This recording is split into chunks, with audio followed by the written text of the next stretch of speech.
Chapitre 96. La paix soit avec vous.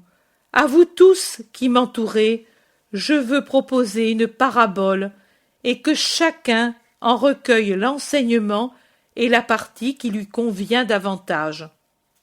Écoutez. Un homme avait 2 fils.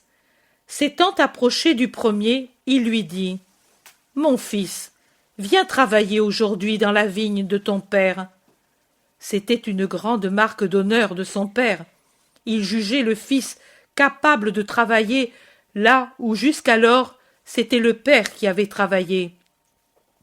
C'était signe qu'il voyait en son fils de la bonne volonté, de la constance, des capacités, de l'expérience et de l'amour pour le père.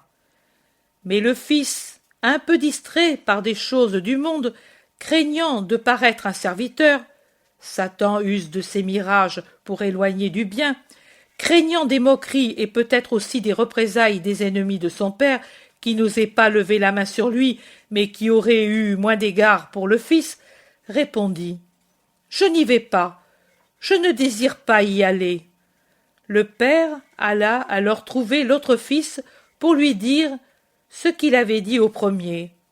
Et le second fils répondit aussitôt : « Oui, père, j'y vais tout de suite. » Pourtant, qu'arriva-t-il ?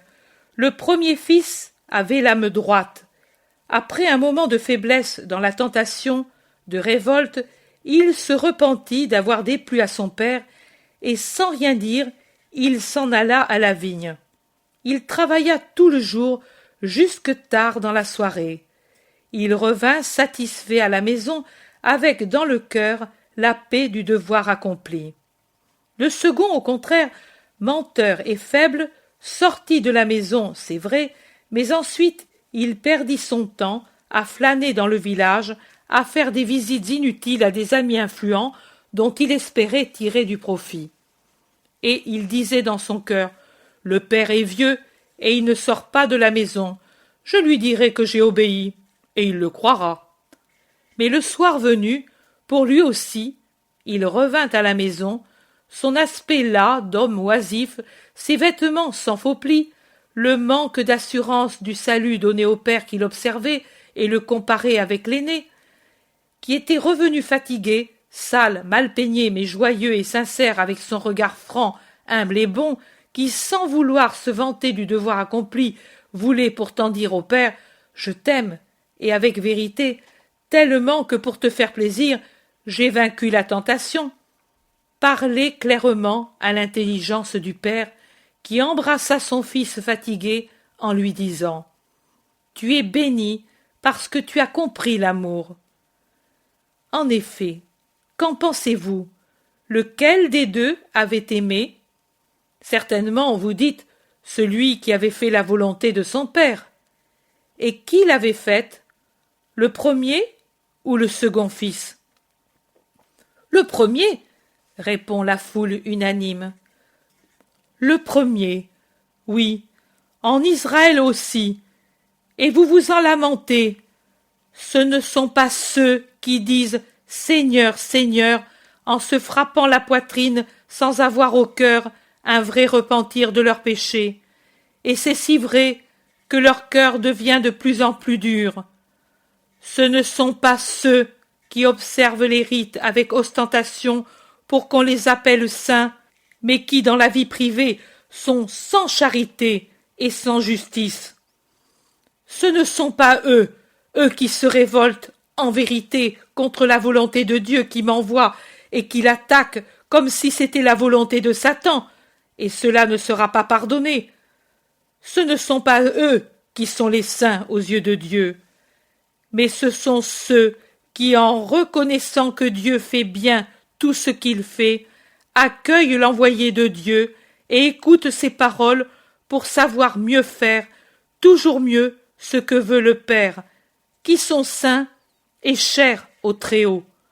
En vérité, je vous le dis, les ignorants, les pauvres, les publicains, les courtisanes passeront avant beaucoup de ceux que l'on appelle maîtres, puissants, saints et entreront dans le royaume de Dieu.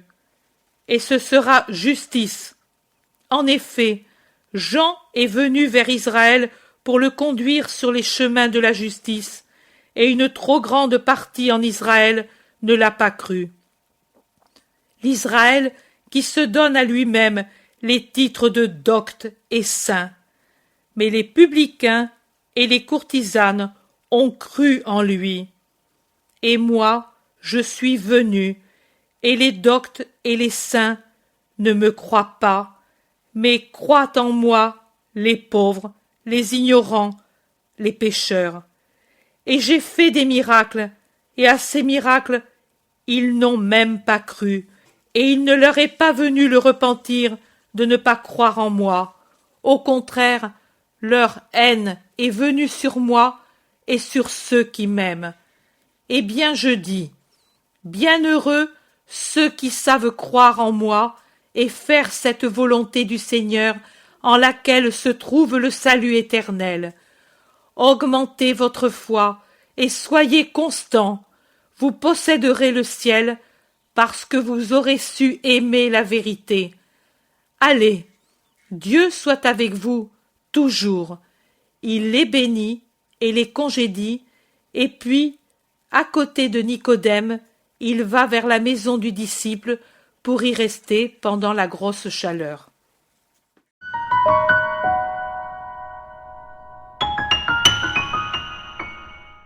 L'intérêt pour les écrits de Maria Valtorta ne cesse de grandir.